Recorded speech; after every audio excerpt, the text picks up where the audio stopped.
Stay tuned, stay tuned, stay tuned. I'm here with the coach, John Brent. I'm here with the vet, Ian Griffin. Look who we got here. Pittsburgh's own. Big Yes. center himself, Craig Toney. Look at this. Got him here at the talk in the motor pool. Can you believe that? Yes, Yeah. at the top. Absolutely. Still learning it. I'm still Yes. learning the military terms. I'm telling Yes, you, I don't know sir. this coach. We don't know all this stuff. So what brings you down this way? Man, to see you guys, number one, because you guys are awesome. Oh. Watch the coach and the vet, so now to be on it today, absolutely awesome. Absolutely awesome. And to talk about some book that you guys wanted to talk about today as well. Yes. Yes. So God Unleashed. And we got Look the at this. author right here. Sure Class do. of Oh, 87 man. from Pittsburgh, Texas. Great things happen from the class of 87. You're That is right. true. Yes. Yeah. Yes. So, hey, Craig, the first thing I got here is what brought you to the idea of writing this? Always, I've always been a full-time pastor for 15 years, right out of high school and college. And just through that process of moving from being a professional minister, professional pastor, to really undergoing a lot of transition and a lot of change to where God just became a lot more real, that book came because, just in teaching people over time, people would say, hey, have you written this down? Have you written any of this stuff down? Have you written any of this down? Can you write this stuff down? And a guy came to me one day after about probably 2 years of that, came to my house. We were getting some remodeling done. He walks in and says, hey, man, I had a dream last night. So I got to tell you about this dream. I said, what was the dream? So in the dream, here's what I saw. I saw a book. The title of it was called God Unleashed, and your name was at the bottom as the author. So I guess it's time to write the book. Even though I've been thinking about it a while, and in the first part of the book, I talk about that story a little bit, how, that was the day. People from East Texas will understand. That's the day, turtles will always pop their heads up in the pond and go back down. I said, that's the day the turtle crawled up in my lap and said, now it's time to write. So Man. Wow. that's kind of how it started. Well, so my question is, from that point, how long did it take you to write? Oh, wow. From when I started, I think the very first weekend of trying to put stuff on paper, about a year and a half. Okay. Started about a summer ago, but that wasn't a year and a half of continuous writing. That was write a little bit. Sometimes it had to season a little bit, like a good stew or chili. It's just got to sit there a while. Then you come back and hit it again. And really the last 2 or 3 months, from about August to about October, is really when things kind of wrapped up and got put together. It's about a year and a half total. Wow. Well, so you don't know this, Craig, but there's a rumor out there that the guy that you're writing left is thinking about writing a book this year. Wow. I think that's a great idea. And we're just thinking about going. That's why we're asking the time. Yes. It's like I always need something else to do, it seems like. I'm telling you. Yeah. But one of the things I want to say is this doesn't surprise me very much. Now, I'm not as old as you guys, so I'm okay with that. I was a graduate in 1989, but we played on the same basketball team his senior year. Mm-hmm. And one of the things that I remember, we had a lot of characters on our team, for sure. No doubt. I mean, we had Tyrone, and we had Tone Jones. And, Oh, gosh. oh, my gosh, Rick Crowder. Tyson, Fletcher. Tyson was on there. Wasn't Alan Bailey on Alan there? Bailey was Oh, on my that gosh. team. I think he carried the water for us. Come on. But one of the things that I remember back then that was different about Craig, so this is not surprising to me, he was a Christian then when Yes, all sir. of us were trying to figure out what we were going to be. Yep. I mean, a lot of people, I haven't even announced this on here, but I went and got my bachelor's and master's at a Baptist seminary, but I didn't really get saved till I was 38. I had to go through a lot of years. But this guy here was an example for all of us back then. So this doesn't surprise me. I'm very interested in finally getting to read it. Yeah, so let's talk a little bit. You talked a little bit about us as younger, but I'm going to tell a story that I remember, and it'll be a good story here. I like it. But I was not a tall fellow when I was in school. I will say that. I grew up a little bit later in life, but when I went to high school, I was only 4'10". But I remember playing pee wee ball, facing you down as a pitcher, and Jesus. Man, Craig stretched halfway to home plate when he released the ball, man. And if you don't think that's intimidating for a short fella, that was very intimidating as a young kid. I can tell you that. 60, what was it, about 50 46 feet. 46. 46 feet, man. So And pretty after he stretched much, about 10 of those. Craig released the ball, and there was only 6 feet of travel we had to go for it. Right, there we go. So man, I thought that was intimidating. But Yeah. but I remember us in school that I always thought you were very classy, Craig, and I would expect nothing less than something like this from you, to be quite honest. Well, the feeling for both of you guys is mutual. I mean, I love to see what you guys do and love to see what you guys talk about. I mean, the variety of this, it's not a, one lane highway. No. It's like a 12, 13 lane highway. And, but you guys' honesty, your rawness, and just the reality you bring to this is so good. Man, I love it. Well, we appreciate it. We definitely have different perspectives. I mean, this man here served our country for 31 years. I've been out in the world just playing around. So you live life, and I didn't. That's Yeah, what exactly right. That's I'm what just it saying. is. Right? So who did? How hard was it to find somebody to publish this for you? I have a friend of mine in Georgia that has written several books, and he said, man, the only way to do this without getting a publisher, a big company, is to do it on Amazon. Okay. Kindle Direct Publishing on Amazon has everything. The cover design was done through them, the formatting. All I had to do was type the manuscript and format it and submit it on there, and all of that costs nothing. They just get a small percentage of the, a fee of, what you sell on Amazon, they get a fee from. And then, but yeah, they did it all. So once you type it out and get it formatted, you upload it on there, and it's out quick. Wow. So who did you have edit it? We actually edited it myself. I did it. My wife helped. My wife Sue Ann, she's amazing. She's such a grammar. We get just busted in the house, for bad grammar sometimes. Goodness. And Are you kidding me? And I had 2 or 3 other people just read various chapters just to kind of see stuff in there. But we went over it and went over it and went over it. So great thing about KDP too, if there's an error, you find it later, you can go back in and resubmit your manuscript great. and it corrects it. So it's real good. So I will say this is we in the Army we call household 6 is the wife. Because the 6th element, each position gets a labeled element. The senior enlisted is 7, but the 6 is the commander. So household commander. Household so commander. The household commander is the one that edits our stuff. She is ruthless. She's like, this don't make sense to me. I'm like, gosh, honey, come on. Can you think like I do? Right, yes. So wife is the editor. Was there anybody, I have to ask this, I read a book a few years ago that I loved. It's called Crazy Love by Francis Chan. It was just an inspirational book. Yes. Was there someone of an author or someone that in the last 8 or 10 years that you've read, you go like, that inspired you to write? Wow, Francis Chan's amazing. I did read that book, and I love that. It's really just a combination. I read a lot. I love Bill Johnson, a guy at Bethel Church in Redding, California. I read a lot of his stuff. And some of the guys I just listened to. I listened to a guy named Dan Moeller who's phenomenal.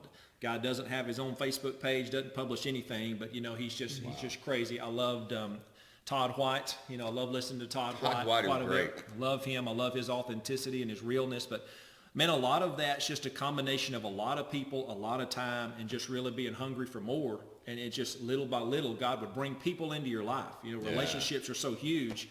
And everybody you encounter they leave their footprint somehow, some way. Right. Yep. And so there's a lot on there. But a guy in Georgia, Pastor Todd Smith's a guy I met. He had written several, and he's the one that kind of said, man, you really do need to write some of these things down. So sometimes you just need people to breathe fire on what you're trying to do, and just and keep you rolling. So, yeah. So it says restoring his presence, restoring his power, and releasing the movement.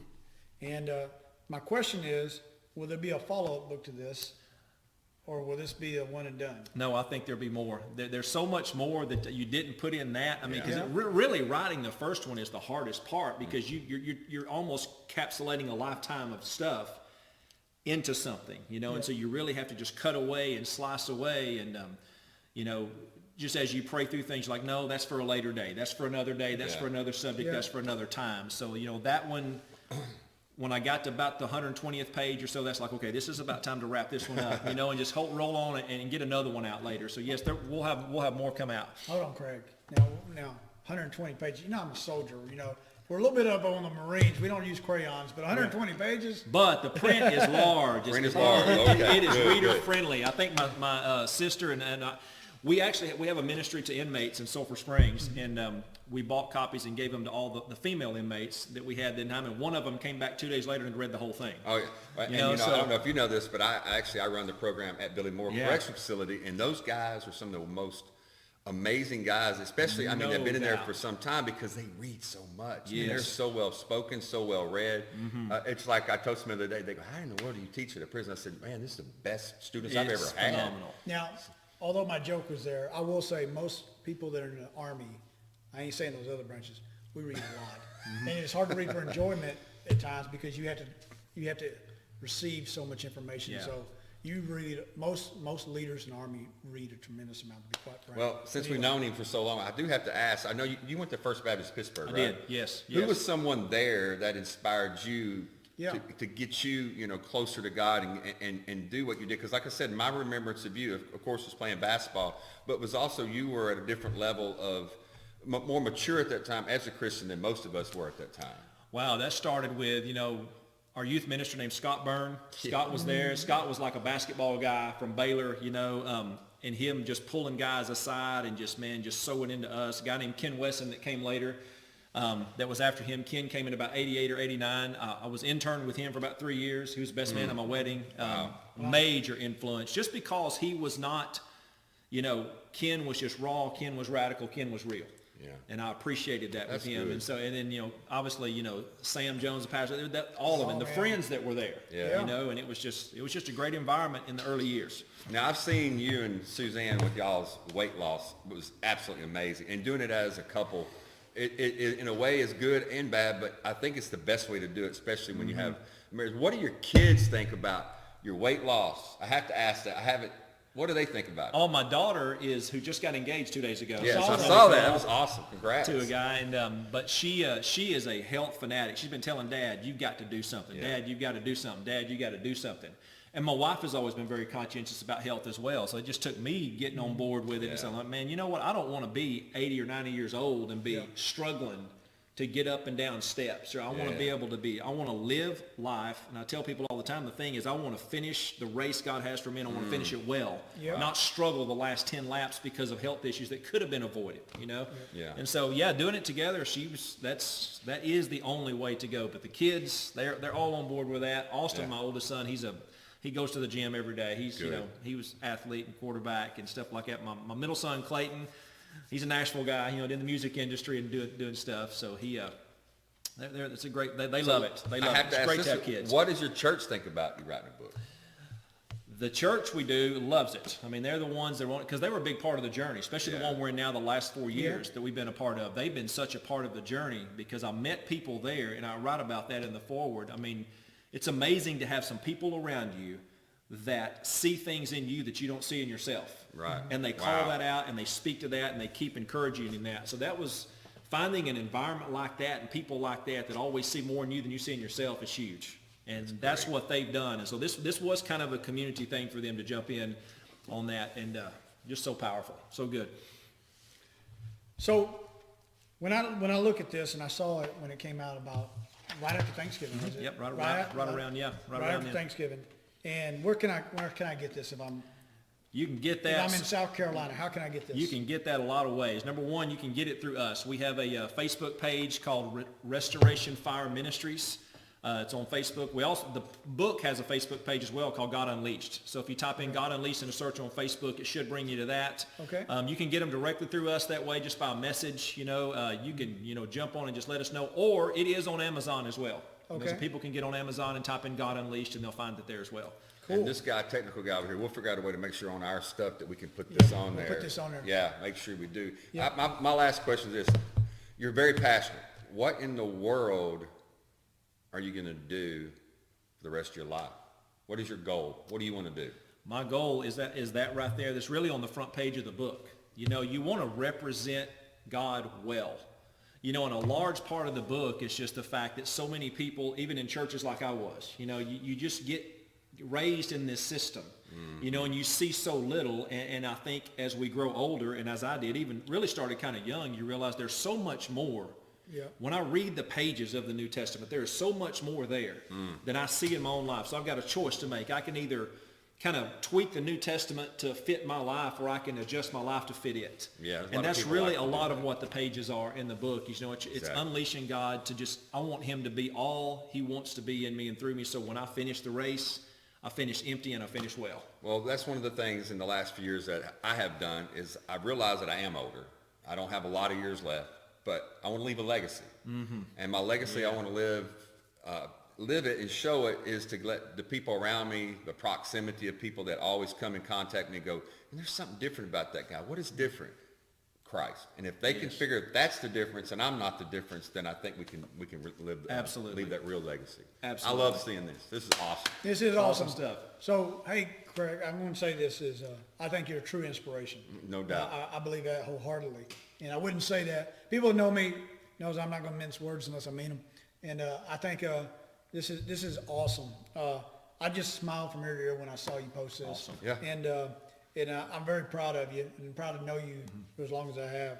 And so we're definitely going to ask for a John Hancock on this. Oh, Done. Okay, Yeah. that's one thing. And the other thing is I've had a lot of friends who wrote books, and we've done like apparel stuff, and we realized nothing is free. So I got some money I got to give you for this here, Hey, that and works. because don't go asking for all those free books, because the boy's got to make at least a few pennies for his words. Did we just talk about All free right? stuff when we're talking about free college? We don't want to get Yeah, started on that. yeah, No, yeah, we'll yeah, do this yeah. here. So- but I will have to say this, but right before we get off with this is, you know what's the best thing about it? When I first started, we knew Craig Toney was coming here. The first thing I thought about was what I told you about.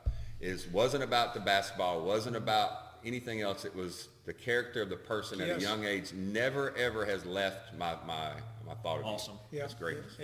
That picture that I have of you in school, not of pitching at me, no, not that picture, but the picture of just your character is you have maintained that your whole life. That's greatness. And I think that's awesome. That's an honor coming from And, you guys, and I do respect this guy right here tremendously because I mean he served well, and and my dad was in World War II. That's one thing I love about this, and and he never talked about his military time, never. Wow. Was he Army? And I'm sure he was Army. He was Army. He was in infantry Yeah, in World War II in the Philippines, and he just he didn't talk about it because, and I'm sure because of what he went through as an 18-year-old kid doing that, but that just really embracing that. Even the older you get, you appreciate that so much more. So all the guys like Ian and Alan Bailey and others who have just spent their time serving Man. and serving so well, Heroes. I'm honored, I'm blessed. Those guys are my heroes. Absolutely. Well, thank you. But I'm going to say this. Your dad received the CIB Combat Infantryman Badge. That's a bad motor scooter right there, man. And I saw that and didn't even know what that was. And I'm so glad you jumped on and said, hey, do you know what, you said that's what it was. Then you explained what it was. And now it's something that I found in a box, Yeah. after we opened up and we found that stuff. And I'm like, it's something, I just don't know what it is. To see you talk about that, I'm like, wow, that just, So not I'm only blessed that, to have that. I'm gonna. My last job, Tank Automotive Armaments Command, we manage all the medals for veterans of the United States Army. Okay, and they have a program that if you as a family member have never received their medals, that you can receive one edition of them, and they'll mail them to your house. And I'll give you the flow chart on that. Wow. Anybody who wants that, Yeah, you hit it's me awesome. up, Great. and I'll take care of them on that. Awesome. So anyway, I think we have a good segment, man. Man, I love this is greatness. So let's shake hands. Yes, sir. Yes, sir. Man, love you guys. You guys are brothers. And the class of 87 and class of 89. It's just Yeah, awesome. We were just trying to live up to y'all. Hey, no, it's all good. And funny thing, the last part of that was going through some old scrapbooks. So this thing where I found Dad's stuff, going through some stuff, and I found old newspaper clippings that had the Sprites and the Taylors and the Fowlers and the feeders in there, forget along with all Hazelwoods. those basketball clippings Oh, and man. Hazelwoods. I was the shortest dude on the Sprites, myself and a guy named Paul Sewell. We were the shortest guys My on greatest that. memory of our high school basketball team has nothing to do with me or you. It has to do with us having to go to Clarksville and play in this box gym, Oh, and we yes. had to win. Oh, yes. And I thought we were going to get killed in the Yeah. gym. It was such a crazy game. And Tony Williamson never helped the crowd out by keeping them away from us. He always had them coming at us. Oh my not gosh, he Tony was Yeah. nuts. The gym was too narrow to have a 3-point line in it. It Right. didn't have one. Even man. though that came the year after, it was It's yeah. like playing in Blossom when you couldn't do a layup because you'd hit the wall because the Yes. basket was on the wall. That is insane. So what we ask of our coaching and vet fans, check this book Oh, out. man, get We're this. going to put a Yeah. page up on there for you. But check it out and read it. Tell us what you think about it. Absolutely. Tell Craig what you think about Yeah. it. And tell it to your friends as well. And so I think for that, I can say from the coach And from the vet, and with Craig Toney here, stay tuned, stay tuned, stay tuned. stay tuned.